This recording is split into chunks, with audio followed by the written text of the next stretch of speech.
하나님, 오늘도 귀한 예배 자리에 나오게 하심을 감사드립니다. 여름을 지나며 무더운 날씨가 계속되고 있는데 병마와 싸우고 있는 성도들이 속히 회복되어 다시금 건강히 만날 수 있기를 소망합니다. 연로하셔서 건강이 나빠지신 부모님들도 계십니다. 치료하는 손길에 축복하여 주시고 은총을 베풀어 주셔서 깨끗이 회복되기를 또한 기도합니다. 또한 간병하는 가족들 또한 지치지 않도록 새 힘 부어 주세요. 지난 주간에는 장례를 겪으신 가정이 있었습니다. 사랑하는 가족을 하나님 곁으로 보내드린 가족의 마음을 하나님 위로하여 주시고 함께 해주세요. 새로운 교역자를 청빙하는 중에 있습니다. 하나님을 사랑하고 또한 성도를 사랑할 수 있는 교역자를 보내주시고 또한 이 과정을 진행하는 인사위원회 분들에게도 지혜를 주셔서 이 청빙의 과정이 잘 진행될 수 있도록 하나님 도와주세요. 오늘 말씀 전하시는 김영렬 목사님을 축복하여 주시고 많은 목회 일정 가운데 또한 개인의 삶 가운데도 함께하여 주셔서 지치지 않도록 하나님 함께해 주세요. 이제 부서별 수련회를 앞두고 있습니다. 지난 전교인 수련회가 그랬던 것처럼 꿈마을 학금 청소년부 청년부 수련회를 통해 우리 아이들과 청년들이 더욱 하나가 되며 이 혼탁하고 어려운 세상에서 주의 자녀로 자라갈 수 있는 귀한 수련회가 되도록 준비하는 교사들과 교육자들에게 힘과 지혜와 능력과 또한 재정까지 부족함 없이 준비되도록 함께해 주세요. 이 나라를 위해서 기도합니다. 혐오와 갈라치기로 분열되고 분노가 가득한 이 나라가 사랑과 공의로 바로 세워지는 나라가 되게 해주세요.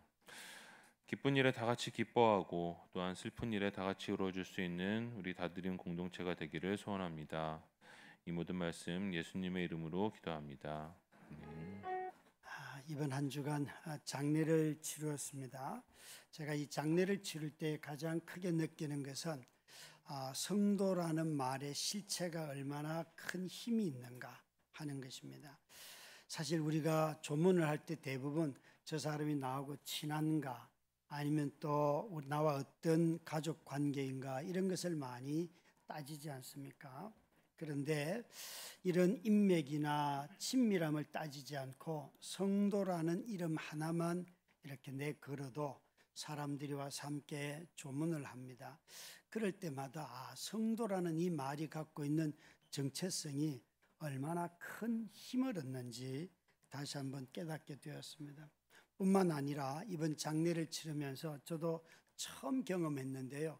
이 종중이 소유하고 있는 납골 땅을 저는 처음 만났습니다. 그래서 아주 아담하고 작지만 그 문중에서 관리하는 납골 땅이 있더라고요. 그래서 그곳에다가 돌아가신 분을 이렇게 모시게 되었는데 그걸 보면서 납골 땅을 세우는 이유는 대체로 자신들이 누구인지를 후손들이 알아주기를 바라고, 그러니까 당신들의 선조들은 이런 사람들입니다. 이런 삶을 살았습니다. 이런 것을 알려주는 거죠. 뿐만 아니라 후손들에게 당신들이 어떤 선조를 두었는지를 뿌리를 알게 하지요. 그런 점에서 이 납골 땅이라고 하는 것은 조상이 누구인지를 알게 하고 또 후대 사람들에게는 우리가 어디로부터 왔다 하는 것을 그 뿌리를 찾게 하는 것이죠. 그런 눈으로 보면 죽음에 있어서 성도라는 이 정체성, 그리고 죽고 난 뒤에 그 유고를 모시는 납골 땅을 통하여서도 모두가 다 우리가 누구이며 또 내가 누구와 관계하고 살아가는지를 잘 드러내는 것 같습니다. 혹시 지금 어딘가 에어컨이 아마 온도로 그 에어컨으로 안 돼 있는 것 같은데 어디서 뜨거운 바람이 나오고 있습니다. 한번 살펴주셔야 합니다. 예, 그런 눈으로 보면 여러분 죽음이든 무엇이든 다 이 정체성의 문제, 정체성이 무엇인지를 깨닫게 하는 겁니다. 그런데 우리가 읽었던 이 역대기도 마찬가지입니다. 이 정체성을 잘 알려주는 책입니다. 그러니까 역대기를 읽다 보면 내 조상이 누구인가 하는 것을 깨닫게 되지요. 뿐만 아니라 그 조상의 후손들이 어디에 있는가도 또 알려주는 것이 사실입니다. 15절 말씀입니다. 역대상 29장 15절 말씀 함께 읽겠습니다. 시작. 우리는 우리 우리 조상들과 조상들과 같이 주님 앞에서 이방 나그네와 거류민들이라. 세상에 있는 날이 그림자 같아서 희망이 없나이다. 여기 보시면 다윗은 역대기 저자는 다윗의 입을 통하여서 우리의 조상들은 이방 나그네와 거류민들이라라고 말하였습니다. 그런데 이들을 향해서 뭐라고 말하는가 하면 세상에 있는 날이 그림자 같아서 희망이 없나이다. 그러니까 다윗이 지금 하는 말이지만 이것은 다윗보다도 한참 거의 한 500년 이상 뒤에 사람들이 쓴 책인데 1차 독자들은 우리 조상 아브라함도 나그네였는데 지금 우리의 삶을 보니까 이 세상에 사는 날이 그림자 같아서 희망도 없습니다. 조상도 그들은 다 흩어져 있고 나라도 무너졌고 성전도 없고 제사 드릴 공간도 없고 모두가 흩어진 디아스포라라고 하는 그런 방식으로 존재하고 있습니다. 그래서 그들은 자신들의 삶이 세상에 있는 날이 그림자 같아서 희망이 전혀 없습니다 라고 말합니다. 우리가 역대기를 알고 있는 대로 역대기는 성전을 건축하려고 하고 그 재물을 모으고 하는 모든 것을 잘 보여주는 것이죠. 그런데 우리가 알고 있는 대로 이 이스라엘 백성들은 솔로몬 성전이 첫 번째 성전이었고 스룹바벨과 에스라 같은 사람들이 돌아와서 두 번째 성전을 건축하였는데 이 첫 번째 성전도 무너졌고 이들은 100년 전에 선배들이 와서 두 번째 성전을 건축했는데 그것도 다 무너졌어요. 그러니까 지금은 성전이 없는 거예요. 성전이 없는 상태예요. 여러분 혹시 성전을 두 번씩이나 건축하고 다 무너지면 세 번째 건축하자고 할까요? 안 할까요? 아마 여러분 똑같은 일을 두 번쯤 반복해서 실패하고 나면 다시는 나는 이런 일을 안 한다 그럴 거예요. 그러니까 이스라엘 백성들은 지금 그런 형편에 속해 있는 거죠. 이전에 100년 전에 세웠던 두 번째 성전도 다 무너지고 자신들은 제사 드릴 것도 없는 형편에 처해 있죠. 그런데도 이 역대기를 읽으면서 하나님이 우리를 선택하였고 우리가 지금 페르시아의 노예로 살고 끌려와서 종이 되어 있다 할지라도 아브라함이 우리의 조상으로 연결되어 있고 여전히 다윗처럼 다윗이 맺었던 그 언약 안에 우리는 있습니다 라고 이들은 기억하고 있습니다. 이들이 여러분 성전을 두 번이나 했던 그 성전이 다 무너졌는데 두 번째 성전의 경우 같은 경우는 이들이 포로로 잡혀와서 다시 고향에 돌아가서 성전을 건축했는데 첫 번째 솔로몬이 건축했던 성전보다 너무 초라해 가지고 그걸 보는 사람들이 다 울었습니다. 마치 이렇다고 비유를 들을 수 있는데 영락교회 다니다가 다드림교회 와서 보는 순간 아 이게 교회인가 이런 생각 있잖아요. 이런 생각. 그러니까 모두가 그런 느낌이 든다는 거죠. 그런데도 이들은 그 성전도 없고 제사도 드려지지 않고 민족도 다 흩어진 이 사람들에게 이렇게 말하고 있다는 것이에요. 당신들의 조상은 아브라함이고 여전히 그분과 연결되어 있습니다. 그래서 그들에게 당신들이 흩어져서 다 잊혀진 존재가 되었다 할지라도 하나님이 당신을 기억하고 있습니다. 하나님을 예배하십시오 라는 거죠. 사람이 세상에 살면서 이 다윗처럼 세상에 있는 날이 그림자와 같아서 희망이 없습니다 라고 말할 때 그 희망을 깨울 수 있는 그 삶의 희망 없음을 소망으로 바꿀 수 있는 것은 예배밖에는 없습니다.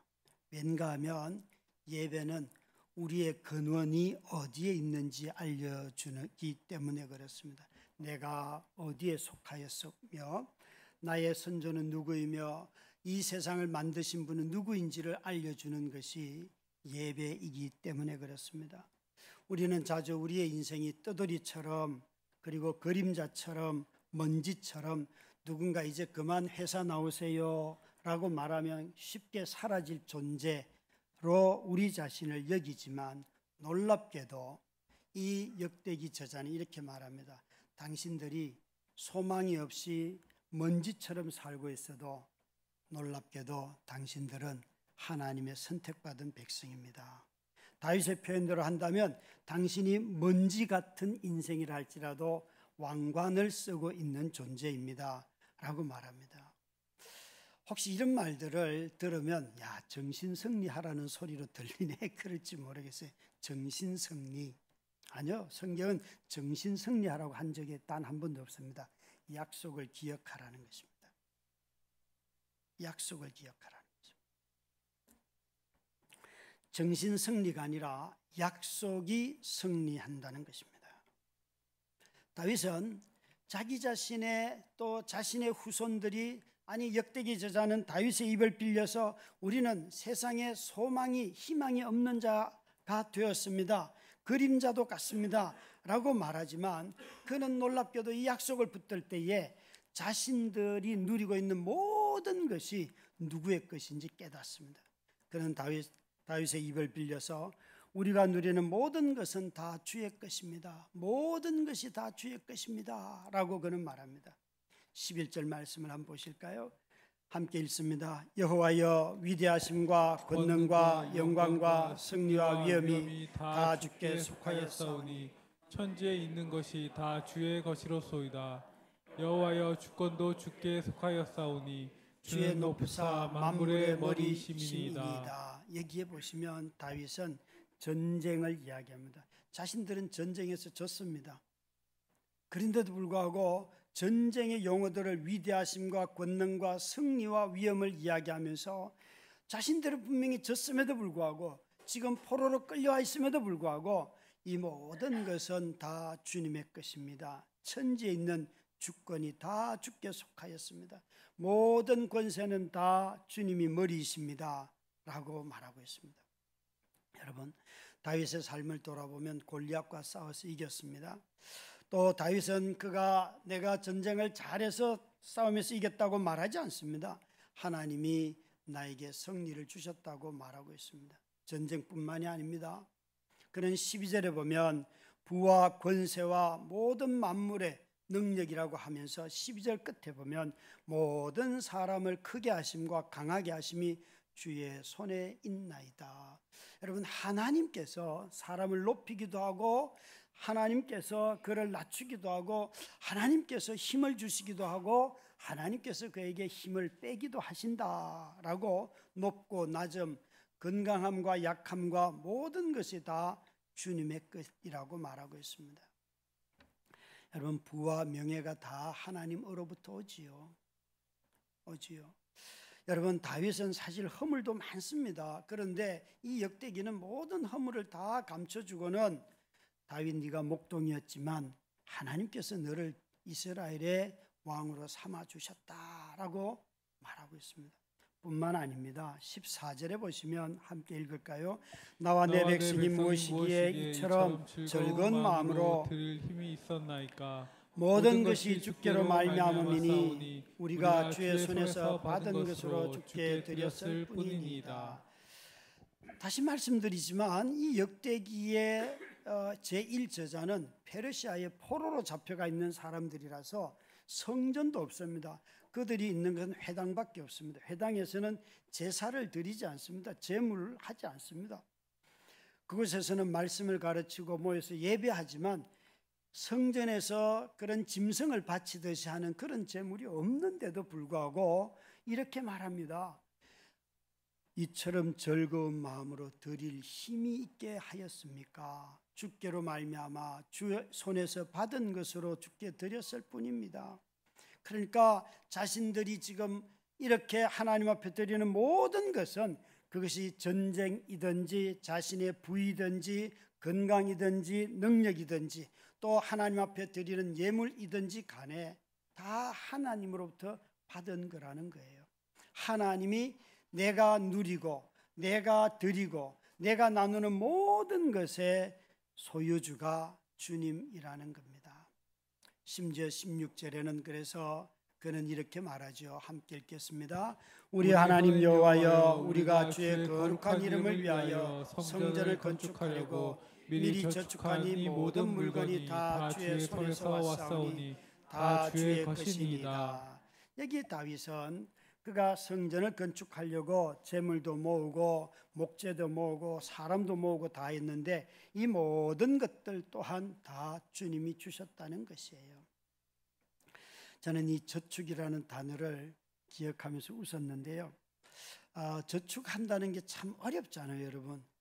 어느 날 시간이 지나서 나도 저축을 해봐야겠다 하고 저축을 하니까 어떤 현상이 저한테 일어나는가 하면 이번 달에 원하는 만큼의 저축을 했어요. 뭐 2, 30만 원을 모았어요. 근데 다음 달에 10만 원밖에 못 모으면 내가 왜 이렇게 살았을까 그러면서 좀 후회하더라고요. 그러면서 아니 나는 지난달보다 적게 모았지만 이제는 못 모으던 삶이었는데 10만 원이라도 모았으면 기뻐할 줄 알았어요. 그런데 자기 삶을 막 힐난하고 비난하고 막 그러더라고요. 못 살았다고 막 그러더라고요. 그래서 왜 이러지? 여러분 혹시 뭘 쌓아둔다는 것이 돈만 쌓이는 게 아니라 이것도 못 모으면 어떡하나 혹시 근심도 함께 쌓아가는 것은 아닌지 모르겠어요. 참 희한합니다. 이 다윗은요 하나님의 성전을 건축하기 위해서 그는 이렇게 말합니다. 하나님이 나는 주신 것을 다 드렸습니다. 이게 참 놀라운데요.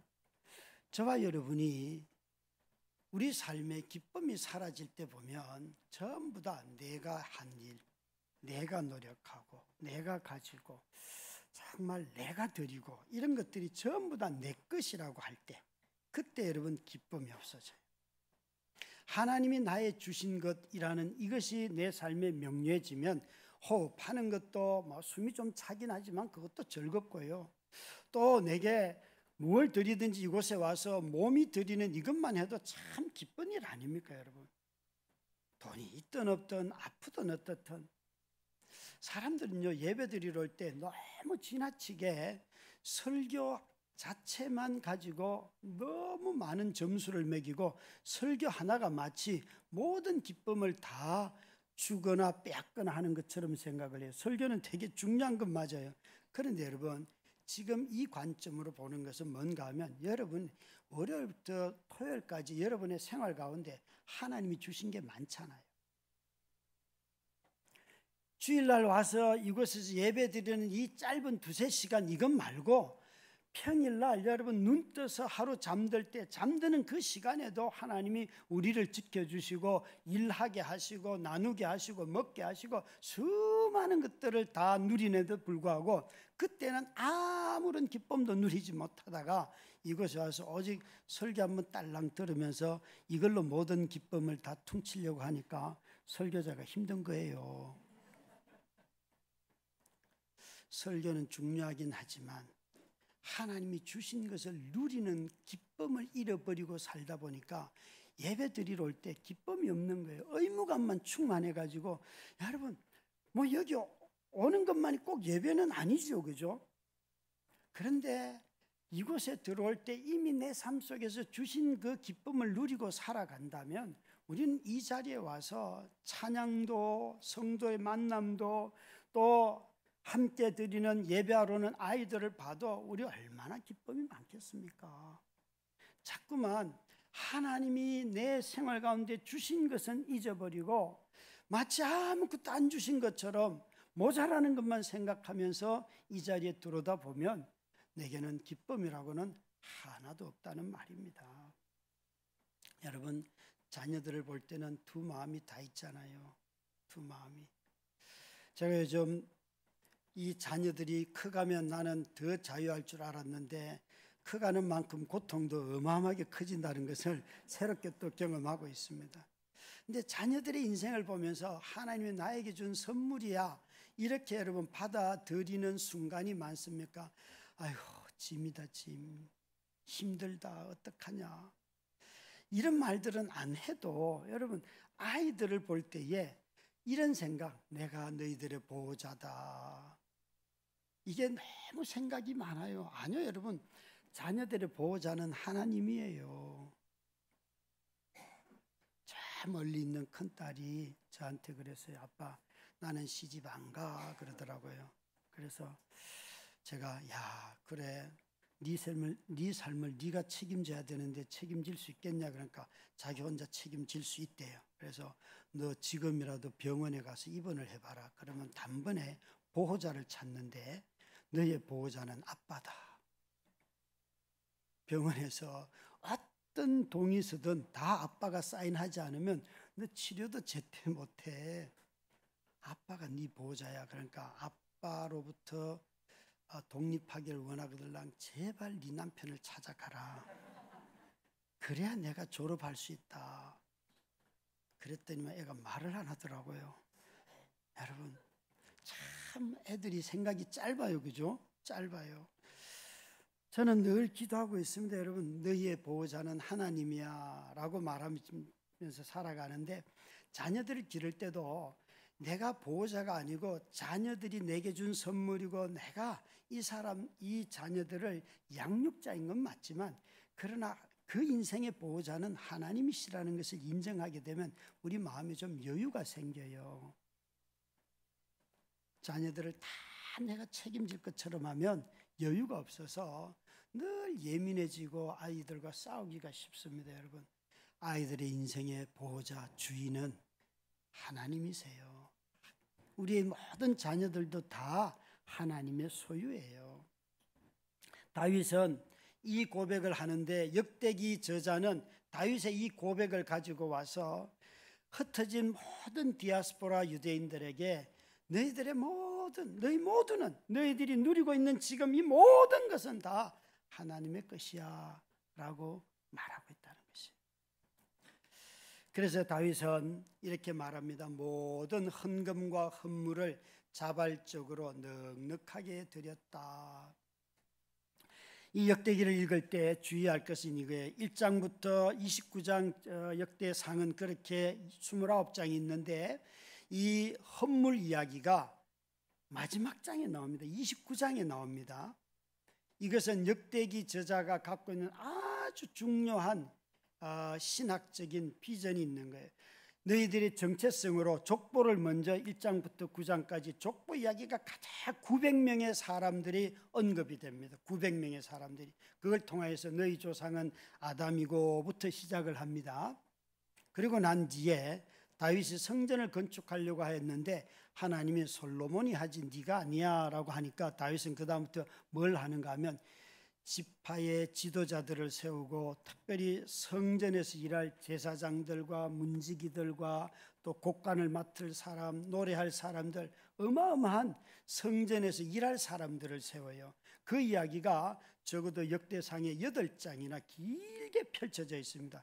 그리고 난 뒤에 마지막에 이제 그 성전을 건축할 때 쓰이는 돈 이야기를 하기 시작합니다.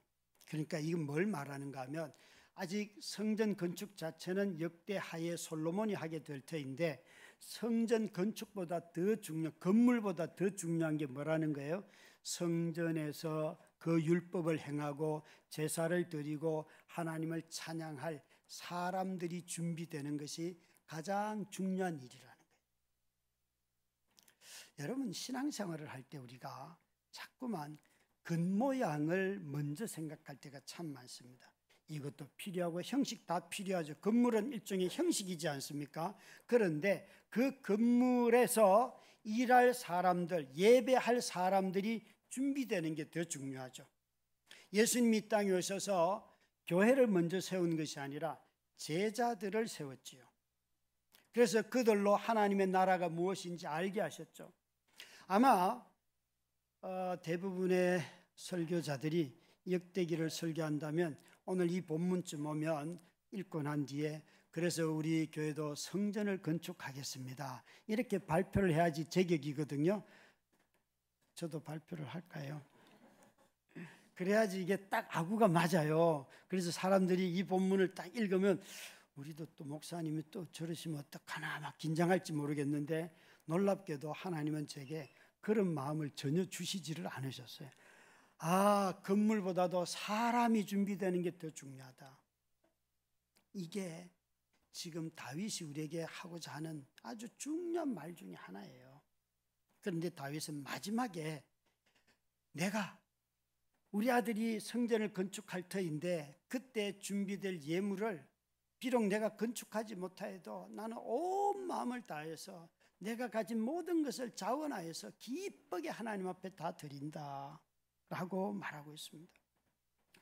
2절 말씀에도 보면 이렇게 말합니다. 다윗은 내가 이미 내 하나님의 성전을 위하여 힘을 다하여 준비하였으니 힘을 다하여 적당하게 대충 드리지 아니하였습니다. 진심으로 할 수 있는 모든 노력을 다 기울였습니다.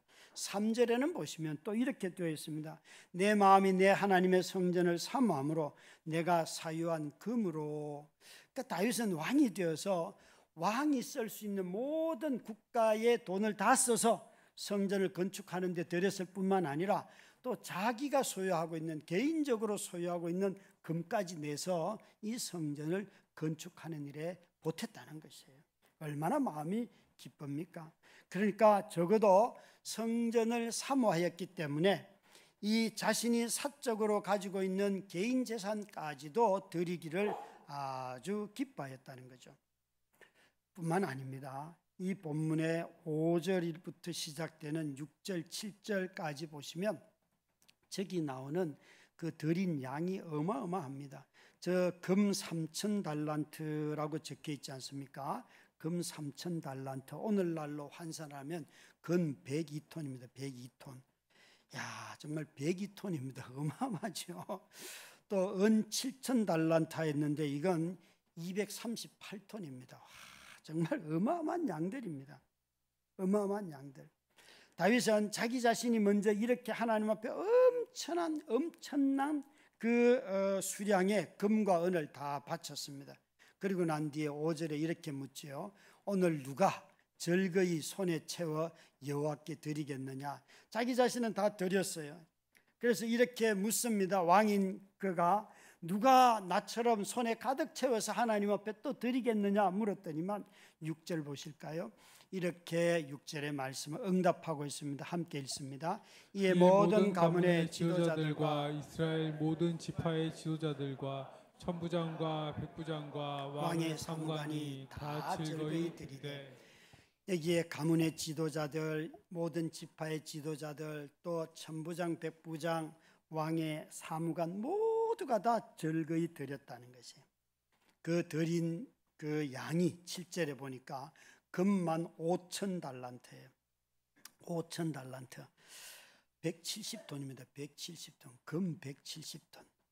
와, 어마어마하죠. 그 다음에 은 10,000달란트 240톤. 철만 10만 달란트 2,400톤. 이거 다 어디다 쌓아놨을까요? 그죠? 어마어마한 양이에요. 그러니까 우리가 이런 생각 하잖아요. 보통 보면 선지자들은 왕을 비판하고 지도자들을 비판해요. 가난한 사람들의 신 한 켤레도 빼앗아 가지고 착복하고 착취하고 탈세하는 이 나쁜 새끼들아 막 이러면서 선지자들은 왕과 그 시대의 지도자들 욕하거든요. 그런데 이 다윗이 이 역대기에는 보면 왕과 지도자들이 가장 먼저 헌신하고 자신의 것을 하나님 앞에 드려요. 하나님 앞에 드려요. 여러분, 교회의 지도자이신 분들, 장로님들, 또 권사님들, 교사들, 리더들, 하나님 앞에 자신을 드리는 것을 기뻐하셔야 됩니다. 전적으로. 근데 우리는 이게 자꾸만 일하다 보면 때로는 누군가를 드리도록 분위기를 만들려고 하지 자기 자신은 안 드리려고 하는 것도 있어요. 참 그거 정말 본도 되지 않을 뿐만 아니라 하나님 앞에서 지도자로서 부족한 모습입니다. 이 공동체는 이렇게 왕과 지도자들이 함께 다 하나님 앞에 너그럽게 자원하여 드렸더니만 9절에 이 역대기 저자는 이렇게 말하고 있습니다. 함께 읽습니다. 백성들은 자원하여 드렸으므로 기뻐하였으니 곧 그들이 성심으로 여호와께 자원하여 드렸으므로 다윗 왕도 심히 기뻐하니라. 놀랍게도 이 헌물 드리는 걸 통하여 온 공동체가 기쁨의 공동체가 되었습니다. 얼마나 즐거워하는지요. 하나님이 기뻐하는 나라가 된 것이죠. 다윗 자신도 기쁘게 드렸고 관리자들도 그리고 백성들도 모두가 다 마음에 부끄럼 없이 액수에 많고 적음에 상관없이 온전하게 다 정성스럽게 드렸습니다. 조금 전에도 말씀드린 것처럼 성전 건축은 그 건물보다도 먼저 다윗은 이 역대기 상에서 그 성전에서 일할 사람들을, 지금 성전이 다 무너졌다니까요. 제사 드릴 곳이 없어요. 그런데도 불구하고 사람을 준비시키고 있습니다. 이 말은 여러분, 저와 여러분이 성전이라고 하는 건물이 없어도 우리의 일상생활 속에서 우리 자신이 몸을 들여서 하나님을 예배하고 형제 자매가 만나서 함께 기도하고 서로 성경 공부를 하고 하는 이 모든 것들이 다 우리가 예배 드리는 자로 준비되는 것입니다. 이것이 더 중요한 것입니다. 이것이 있어야지만 저와 여러분 또한 우리가 아무리 곳곳에 흩어져 있다 할지라도 우리의 삶 속에서 이미 하나님을 기뻐하는 종들로 살아가는 것입니다. 참 우리 모두는 다 성전 건축보다도 사람이 더 중요하다는 이 사실을 자꾸만 잊어버립니다. 로마서 12장 1절부터 2절 말씀에 보면 우리에게 이렇게 권면하는데 1절만 읽겠습니다. 그러므로 형제들아 내가 하나님의 모든 자비하심으로 너희를 권하노니 너희 몸을 하나님이 기뻐하시는 거룩한 산제물로 드리라. 이는 너희가 드릴 영적 예배니라. 로마서는 아시는 대로 1장부터 11장까지가 교리입니다. 하나님이 어떻게 타락한 인간을 구원하셨고 율법을 보내셔서 우리가 죄를 깨닫고 쭉쭉 이야기하면서 마지막에 이제 12장부터는 너희에게 교리를 설명하고 난 뒤에 제일 먼저 그 구원받은 성도들이 해야 할 일은 뭔가 하면 예배인데 예배의 핵심은 몸을 하나님 앞에 드리는 거예요. 몸을 드리는 거예요. 여러분 시간도 드릴 수 있고요. 돈도 드릴 수 있어요. 그런데 몸이 오면 이 두 가지는 다 따라옵니다. 그런데 몸이 와 있어도 누군가는 돈이 없어서 못 드릴 수 있습니다. 아무 상관없습니다. 하나님은 우리 몸을 당신은 가장 기뻐하시는 것입니다.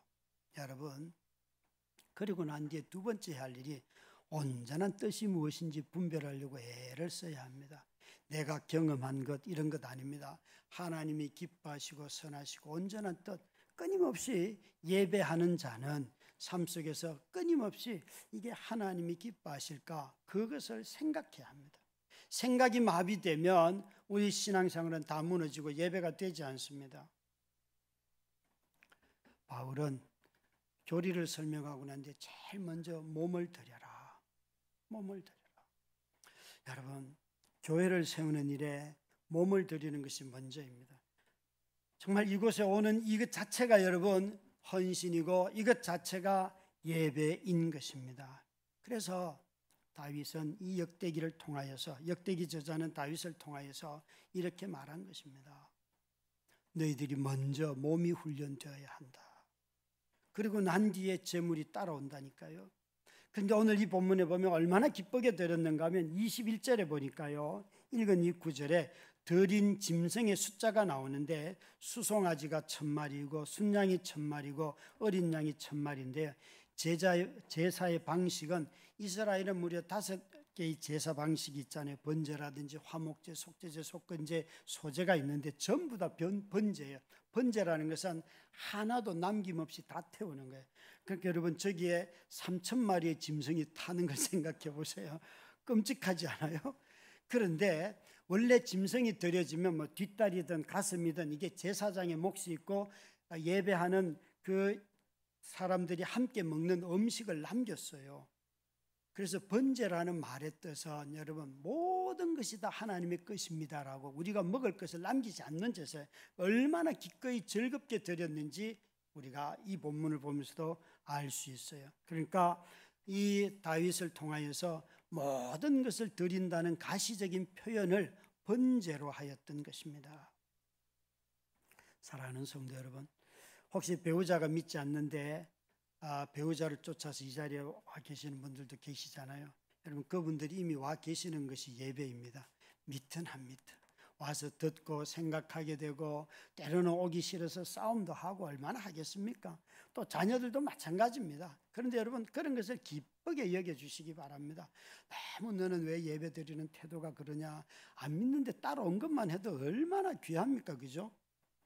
그렇잖아요. 아니 여러분 정말 믿는 분들이 먼저 자신의 온전히 하나님 앞에 드리는 것을 기뻐하실 수 있기를 바라요.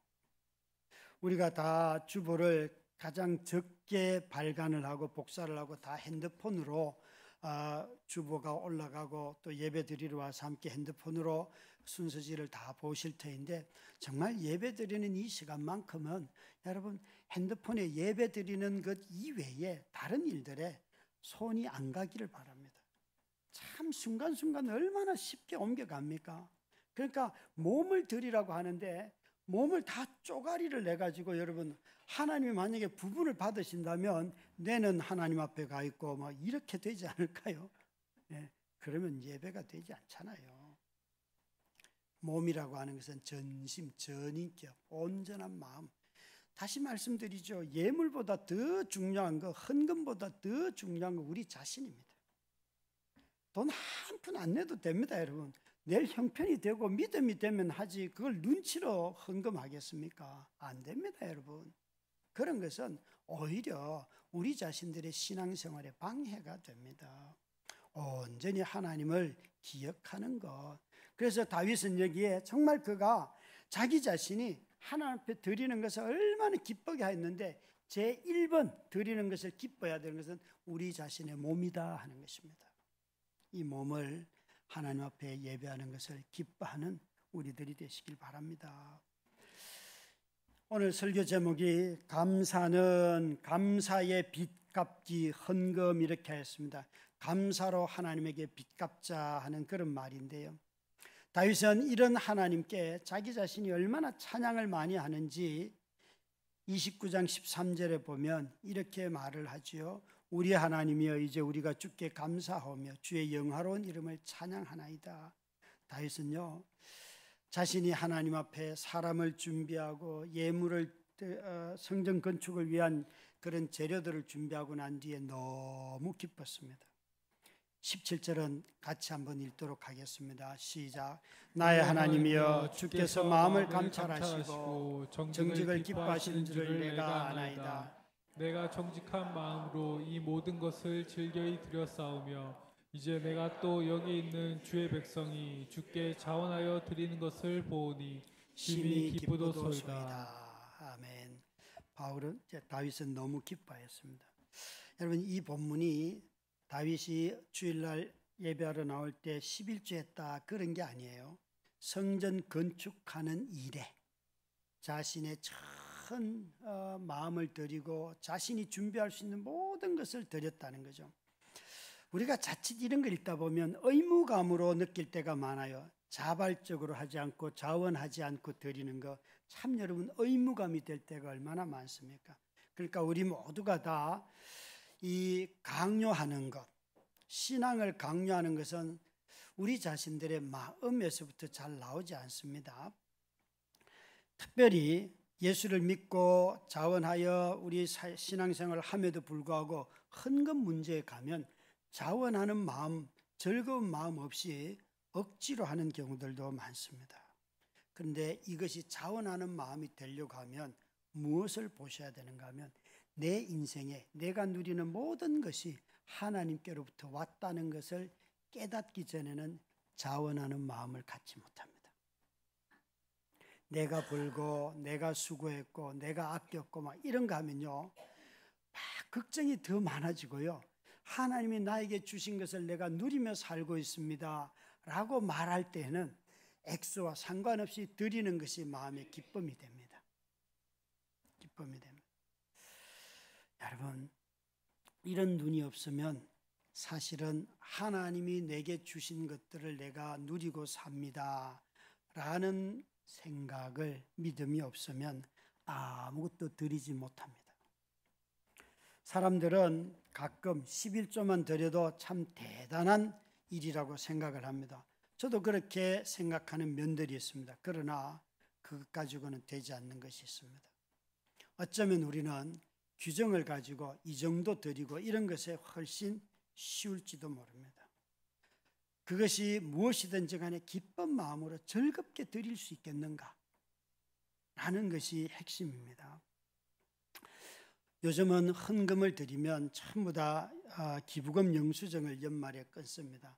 저는 이 기부금이라고 하는 말과 헌금이라고 하는 말에 아주 미묘한 차이를 느낄 때가 있습니다. 기부금 영수증은 국가에서 제도를 통하여서 적어도 이웃과 좀 삶을 나누자, 어려운 사람들을 돕자 하는 것을 권장하기 위함이 그 속에 담겨 있고, 또 다른 하나는 우리 모두에게 이중과세를 하지 않도록 하기 위해서 당신들이 신앙생활을 하며 헌금한 것은 이중과세를 하지 않도록 하기 위해서 그런 기부금 영수증을 끊어오면 환급을 해드립니다 하여서 우리가 다 돌려받습니다. 그래서 그런 국가적인 제도는 잘 이용을 해야 되는 건 맞습니다. 그런데 제가 말씀드리려고 하는 것은 이런 제도를 이용하다가 혹시 헌금이라고 하는 개념하고 혹시 오해가 생기거나 문제가 일어나지도 수도 있다는 것입니다. 가만히 여러분 한번 하나님 앞에 헌금을 드리는 걸 생각해 보십시오. 이 기부금 영수증은 1차적으로 이런 겁니다. 이 돈은 내가 번 돈이고 내 소유입니다. 그게 여러분 기본적인 생각이죠. 그런데 헌금은 뭐라고 말합니까? 11조를 드리는 것은 네가 누리는 모든 것은 하나님의 것입니다. 출발이 다릅니다. 이 아주 미묘한 이 소유권의 이전이 내 속에서 일어나는가? 일어났다면 그게 기부금으로 나오든 헌금으로 나오든 저는 상관이 없습니다. 그런데 이 소유권에 대한 이전이 없다면 그것은 기부금으로 남을 수도 있고 헌금이 되지 못할 수도 있습니다. 우리 모두가 기부금 영수증 그래도 돌려받잖아요. 그러나 헌금은 돌려받지 못합니다. 헌금은 보상이 전혀 안 될 수도 있습니다. 그는 국가에서 우리의 삶을 존중해서 우리가 낸 돈의 일부를 환불해 주는 거지만 전혀 교회는 누군가 헌금했다고 해서 나중에 내가 지금까지 한 헌금 다 돌려주세요 그렇게 한다고 해서 돌려준 적도 없습니다. 여러분. 알 수도 없습니다. 그러니까 이것은 여러분 전적인 자기 고백이 그 속에 있다는 것이에요. 요즘 특별히 청년들이 헌금하는 것을 잘 배우지 않습니다. 또 우리 청소년 또 어린아이들 여러분 집에서 헌금하는 거 거의 잘 가르치지 않습니다. 아이들이 의아하게 생각하죠. 여러분 헌금하는 걸 잘 가르쳐야 합니다. 그것이 인생의 너희들이 누구의 소유주가 누구인지를 가르치는 데서부터 헌금 생활을 가르칠 수 있어야 합니다. 여러분 점점 아이들이 전부 다 내 돈이라고만 말합니다. 내 시간이라고 말합니다. 내 거라고만 말합니다. 결코 쉽지 않습니다. 우리 모두가 다 오늘 이 본문의 22절에 보시면요. 이날에 무리가 크게 기뻐하여 여호와 앞에서 먹으며 마셨더라. 여러분 이것이 헌금이 드려지는 아주 놀라운 특징인데요. 헌금은 우리 모두를 다 한 식탁으로 초대합니다. 한 자리로 초대합니다. 서로 마주보고 앉게 합니다. 여러분 이게 너무 놀라운 것입니다. 그러니까 베푸는 것, 베푼다는 말과 나눈다는 말들을 뉘앙스가 단어에 약간씩 차이가 있는데 베푼다는 말을 할 때는 대체로 가진 사람, 있는 사람, 더 높은 사람이 아랫 사람에게 베푸는 겁니다. 이 말의 뜻은 네가 나보다 가난하기 때문에 내가 너에게 돈은 줄 수 있어. 그러나 너하고 나하고 친구는 될 수 없어 이겁니다. 그런데 나눈다는 말 속에는 놀랍게도 베품도 포함하지만 동시에 식탁에 같이 앉는 요 자리가 있습니다. 그래서 이것은 베품은 수직적인 관계라고 한다면 나눔은 여러분 수평적인 관계로 사람을 만듭니다. 그래서 함께 나누고 같은 자리에서 같이 먹고 마십니다. 이게 바로 성경이 보여주는 예수 그리스도가 우리에게 보여주는 삶의 모습입니다. 그러니까 우리가 만약에 베품을 하면서도 사람과의 관계 맺지 않는다면 이미 그 사람은 성도의 무리에 스스로 속하지 않으려고 하는 것입니다. 주님이 우리에게 낮아지시고 우리를 높여주셔서 당신과 함께 식사할 수 있는 사람으로 만들어주신 것을 까마득하게 잊어버리는 거죠. 사랑하는 성도 여러분, 감사가 없이도 베품도 할 수 있고 할 수 있습니다. 그러나 정작 하지 못하는 것은 다른 사람을 높이는 일입니다. 나와 똑같은 자리에 앉아서, 나와 동등한 자리에 앉아서 함께 식탁의 교제를 누리며 하나님을 예배하고 우리가 하나님의 백성이라는 사실을 누리는 것, 이것입니다. 저는 다시 말씀드리지만 설교가 굉장히 중요하지만 설교보다도 먼저 우리의 일상생활에서 하나님 앞에 하나님이 내게 주신 것을 마음껏 누리고 사는 우리 성도들이라는 사실을 먼저 깨달을 수 있기를 바랍니다. 그리고 난 뒤에 교회 와서 함께 그런 형제 자매들과 식탁의 교제를 누리면서 이 감사를 서로 나눌 수 있기를 바랍니다. 찬송가 143장에 이런 가사가 있습니다. 늘 울어도 눈물로써 목합할 줄 알아. 이 몸밖에 드릴 것 없어 이 몸 바칩니다. 이 아이작 와츠라고 하는 사람이 작곡한 찬양입니다. 그런데 이 아이작 와츠는 키가 150cm도 되지 않습니다. 제가 왜 이 사람을 뽑았는지 아시겠죠? 그런데 이 사람은요, 코도 크고 코가 삐뚤어져 있었습니다. 그리고 어릴 때 사람들이 이 사람에게 자주 친구들이 놀렸던 말이 너 벌레만 또 못해. 넌 벌레야. 이 말을 제일 많이 했습니다. 그래서 아이작 와츠는 어릴 때 그 상처가 되게 많았습니다. 그런데 어느 날 자신에게 벌레도 만도 못하다고 하던 자기 자신을 위하여 그리스도가 죽으셨고 그리스도께서 나를 택하셨다는 것을 그가 알고 난 뒤에 이 찬송을 지었습니다. 그리고는 다시는 그는 자기는 벌레만도 못하다는 말을 하지 아니하였습니다. 사랑하는 성도 여러분, 우리가 이 몸을 바칩니다 라고 말하는, 다른 말로 하면 마르바든이라고 하는 유명한 돌아가신 여성 신학자는 평생 많은 질병 속에서 살았는데 그는 예배를 이렇게 말하였습니다. 예배는 하나님과 시간을 허비하는 것이다. 시간을 허비하는 것. 주일날 예배 드리러 오실 때 너무 여러분 예배 12시 15분 전에 끝나야 되는데 내가 1시까지 어디 가야 되는데 이런 계획 좀 세우지 말고 오세요. 좀 뒤에 한 2시간 좀 여유 있게 저도 시간 좀 허비 좀 해보자고요. 여러분, 목사님 설교가 너무 길어요. 아니 짧을 때도 있어요. 여러분, 설교 안 할 때도 있고요.